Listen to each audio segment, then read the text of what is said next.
Welcome to the Expert's Journey podcast, where we're all about creating your path to impact. Join your hosts, Dixie Mary Carlton from Indie Expert Publishing and Mr. Web Marketing Brad Houck, as we look at how you can grow your business and influence by leveraging your knowledge for profit. Well, welcome back to the Expert's Journey. If you've ever had sweaty palms before a talk, forgotten what to say mid-sentence, or wondered whether your ideas were helping or hurting, you're not alone. In this episode, we're answering some of the most common questions people ask Google about public speaking. From handling nerves, structuring messages, what to do with your hands, there's all sorts of questions people ask. So we're going to cover the real stuff that real speakers do to deal with these questions. Good morning, Dixie. It's lovely to see you today. What a great subject that we're going to be covering today. Yeah, there's so many questions that people ask about public speaking, or as we call it, professional speaking, because we do it on stages. But in the end, it's all speaking in public. And so I thought a good opportunity to dig through some of those questions that are really popular according to Google Trends and see what you think and what I think, and maybe we'll get some answers for people. Good. Let's go. Okay, so the first one, which I thought was fun, was how do I train myself to speak in public? As Nike says, just do it. I think you really need to make some decisions about what you want to say, get comfortable with your subject, and then practice, and then practice some more. Yeah, that's so true. Like just being able to speak in public, a lot of it comes down to actual confidence. I know, like when I was at school and they'd say, get up and speak for 1 minute on this topic, like that absolutely terrified me. I couldn't handle it. And I think a lot of that, there's a hangover from that when you become an adult, because the standing in front of your peers at school and being able to speak clearly is very difficult for most people.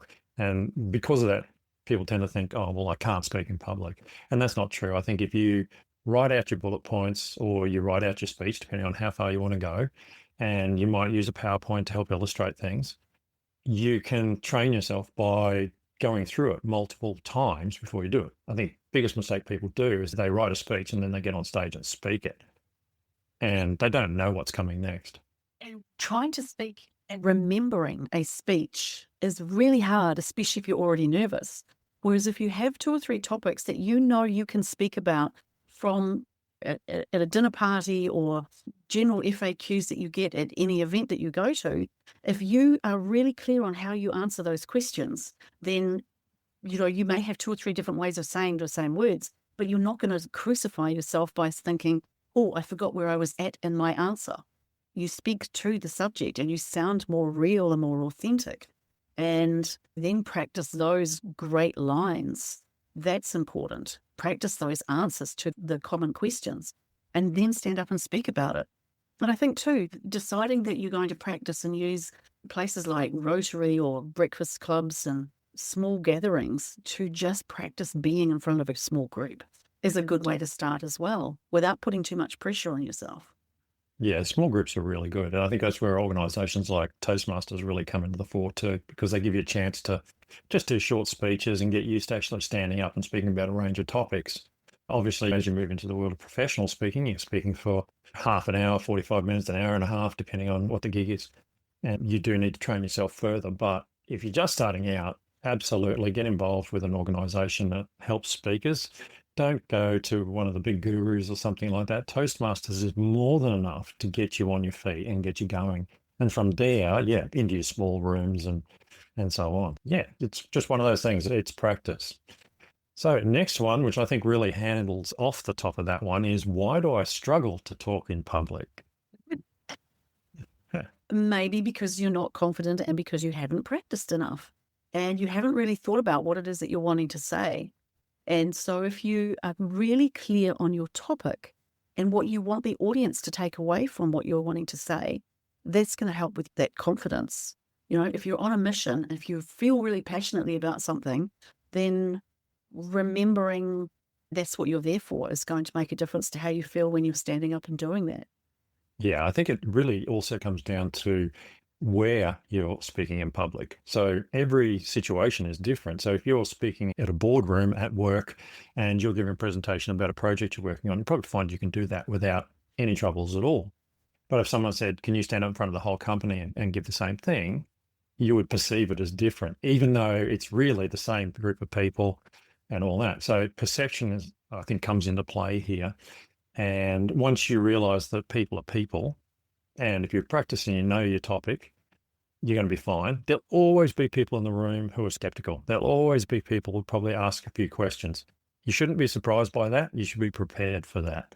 And once you understand that there'll always be people that don't agree with you, there'll always be people who ask questions, and they're not always bad. Sometimes they just want clarity. Then the rest of it is pretty good, I find, personally. Yes. So to having some purpose, having some perspective, and understanding that you're speaking with people, not aliens. And people are generally kind. Exactly. So, what are some characteristics of a good speaker? Oh, tall, dark, and handsome. Yeah, that's me. I think the characteristics of a good speaker are that you are understanding of the time constraints, being on stage for the amount of time that you are expected to be on stage. Not too long, not going over time, not going too much under time. You know, nothing worse than having someone offer you 15 minutes and you take 30 and they've got other people backing up and you throwing the whole program out. But also, if you're given 15 minutes and you only take 5 and then you want to do Q&As to fill in the extra 10 minutes, that's not a great thing either. So you've got to be mindful of timing. You've got to be mindful of being sure of your topic and having, again, practiced and having that perspective of why you're there, the purpose, and making sure that you are well presented, verbally presented, ready to speak, not saying the same words over and over. We all have words that often we'll default to. I'm not talking about but repeating words or sounding like you're unprepared and nervous because of the way you deliver the words or the sentences. Not speaking in whole paragraphs, but speaking in sentences, whole sentences, also makes you sound more confident, but also makes you feel that you are delivering content and you're not just trying to recite something. So pausing for someone else to get a word in. Good time for me to throw that to you. Yeah, look, it's one of those things. I think there's other things as well. I think, as you said, how you present yourself, how you look for your audience. Some people will say, I'm a tech speaker, which I am. And lots of people in the technology world wear black T-shirts and jeans on stage. That's not me. You know, I don't feel comfortable in that. And it probably isn't for the audience that I speak to as well. So understanding the expectations of the people you're speaking to and dressing that way. Knowing your topic, of course, is always a killer one. There's no doubt that also helps. Being on time to an event, you know, being there early, meeting people. And remember, I think probably the most important thing from my perspective is you've been invited there by the event organizer with all probability, and your job is to present that topic for them. You know, you're there to help the people in the room. It's not about you. And I like to get this through to speakers so much. It's not about you. Yes, you're the person on stage, but it's actually about the audience. You're there to help them. You're there to teach them. You're there to show them something new, to motivate them, whatever it is. But it's not about you. You will get your clap and all that at the end. But remember, it's about helping them succeed. And if we think of ourselves as speakers as being a conduit for either the organizer or the person who wants the information conveyed, rather than being the star of the show, we are a conduit. We are there to help articulate information that someone else wants to be understood by the people that you're speaking for. Exactly. Okay, so how do you train yourself to speak clearly? Oh, I have a really good way of doing this. So I always tell people, think about the other person having English as their second language. So you slow down automatically. So if I'm thinking of you as being perhaps originally from Sweden, and I know that you have wonderful English, I'm going to still naturally slow down a little more than I would normally if I'm speaking just to someone that I speak to every day. So you think about the person, someone in the audience is not having English as their first language. That's one good way. Then also practicing at not saying the repeat words that you say. So I did a media training session with an author the other day, and we picked up on what she had been saying in an interview on the radio. And we dissected that. We looked at all of the ways that she had repeated words and said at times when she wasn't confident with what she was saying or needed to get up to speed with a particular answer of a question.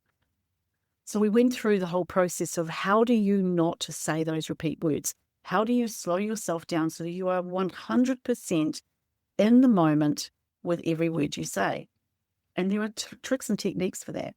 And one of the easiest ways is to practice saying a set of words, whatever comes to mind. Like, for example, you could say, Dixie, speak on trees for 30 seconds.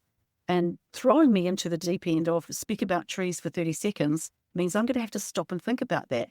And as soon as I say, you're going to say, stop, or you're going to hear yourself do it. And if you've got a band on your wrist, for example, you pin yourself and you just train yourself slowly to start speaking more articulately around what you want to say without repeating those words.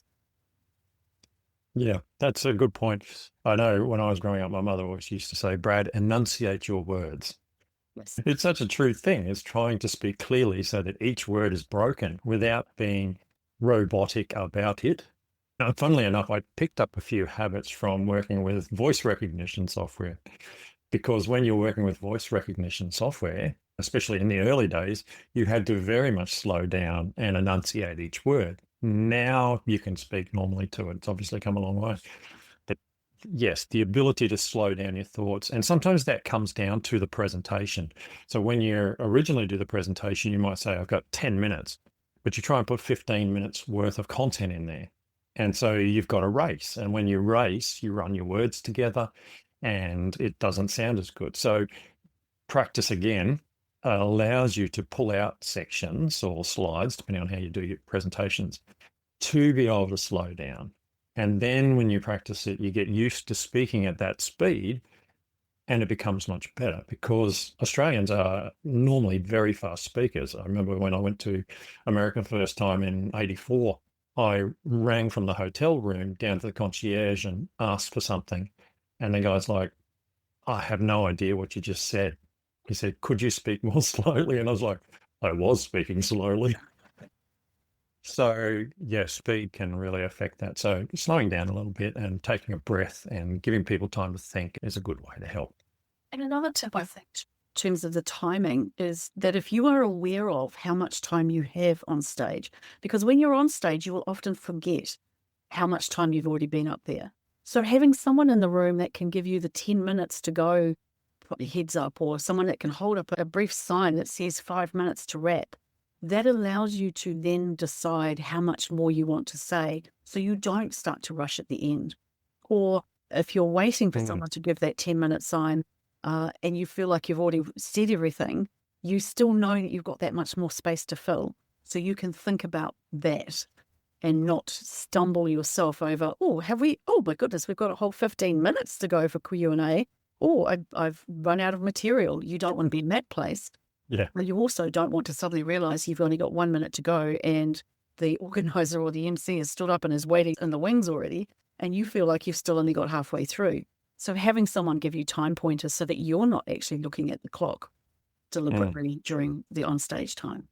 Yeah, it makes a lot of difference. I recently used a timer on the iPad and I can't think of what it was called, water timer or something, but it was literally like a glass of water and the water just started going down or going up, one or the other. I can't remember now, but it was so effective because I could actually see the iPad from across the room, because all I had to do was see that water level moving on it. And that was really cool. Okay, so next question, and you're going to love this one. Who is the best public speaker in the world? I think people like Barack Obama are very worthwhile looking at and observing their style. Barack Obama, I think, would be probably one of my favorite professional speakers.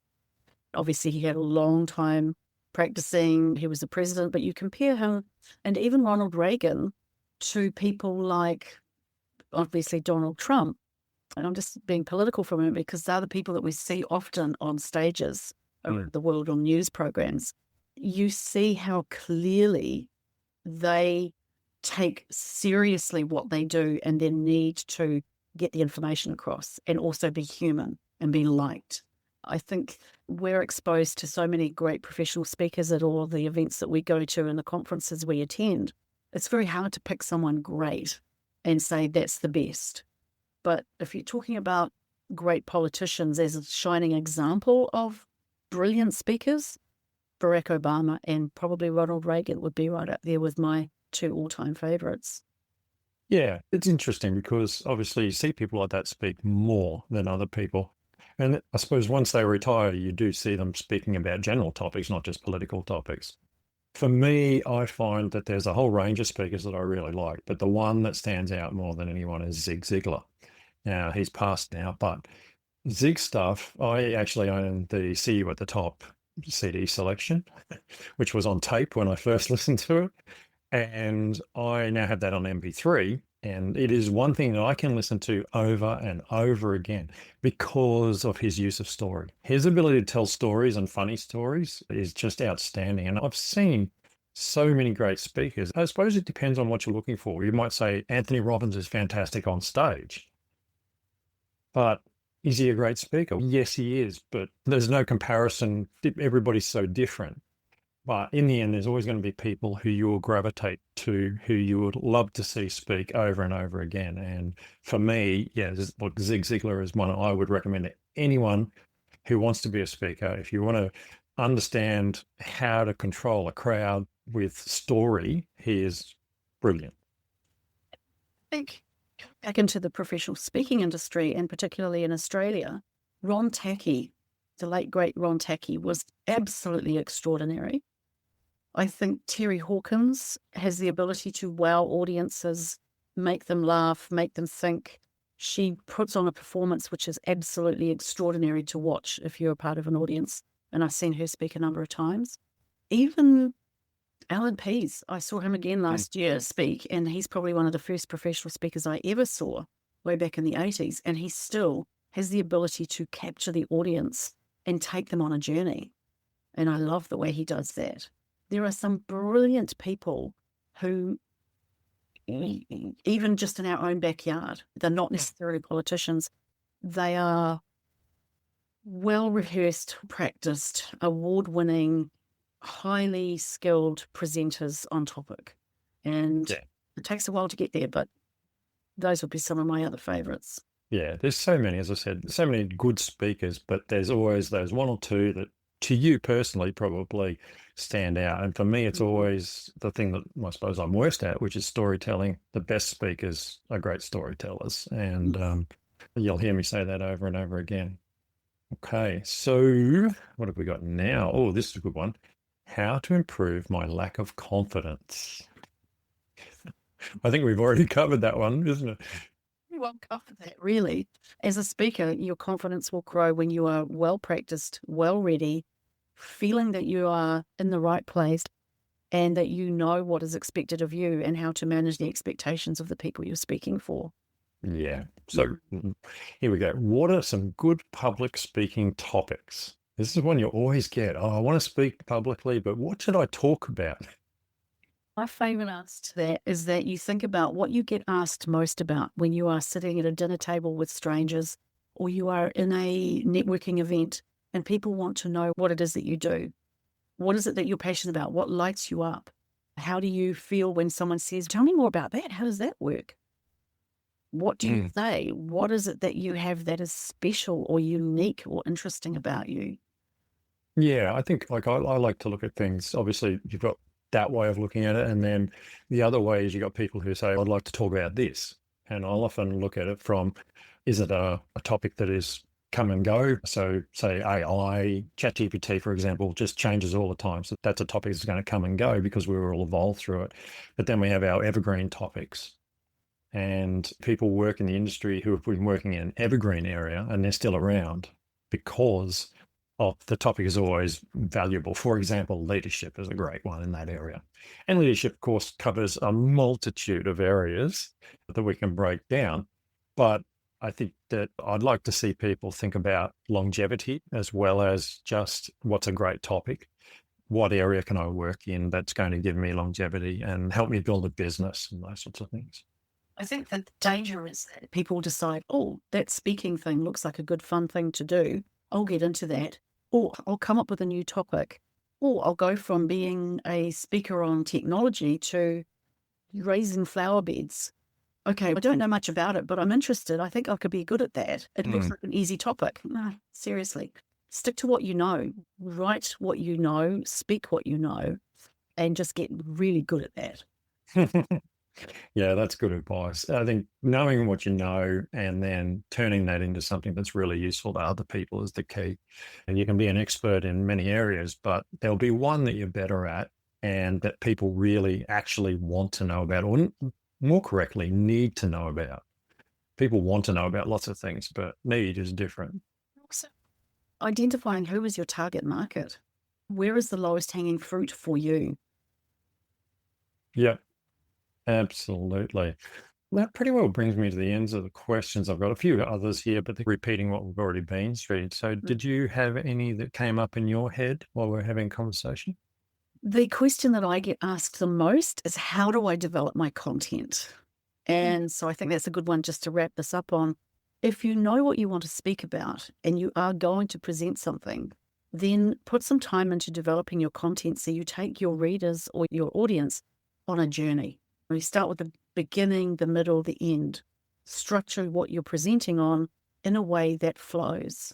And to do that, get a mind map out, start writing up on a whiteboard and figure out what is the beginning, the middle, the end. What is part 1, part 2, part 3 of a topic? Instead of thinking I'm going to do 10 points on A, B, and C, just go with 3 main points and flesh those out and get good at that. Make sure you know your 3 points really well. I think if to tie it all together, I'd probably say the one common theme that I've seen coming through our conversation this morning is practice. Practice your content, practice for speeches, practice in small rooms, then practice in big rooms. Just constantly getting better step by step, tidying your presentation up, removing bits that are useless, building in bits that are better when you learn, adding stories again. But it's all about that other side, which is the boring bit of speaking because no one ever gets to see it.